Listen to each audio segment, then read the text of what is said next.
Hello అందరికీ welcome to my channel. ఈరోజు chicken pakodi అయితే శనగపిండితో కాకుండా కార్న్‌ఫ్లవర్‌తో చేశానండి. ఇవి చూస్తాకి చాలా కలర్‌ఫుల్‌గా చాలా టేస్ట్‌గా కూడా ఉంటాయి. ఒకసారి ట్రై చేయండి నచ్చితే.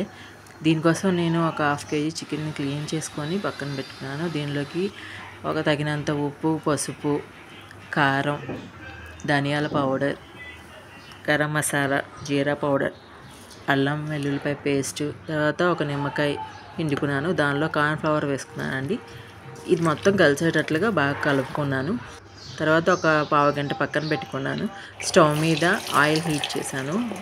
హీట్ ఎక్కిన తర్వాత అందులోకి ఈ చికెన్ పీసెస్ అయితే వేసాను. అవి చూడండి ఎంత చక్కగా కలర్ఫుల్గా ఉన్నాయో. ఇవైతే చాలా టేస్ట్గా ఉంటాయండి. మీకు కనుక ఈ వీడియో నచ్చితే లైక్ చేయండి, సబ్స్క్రైబ్ చేయండి.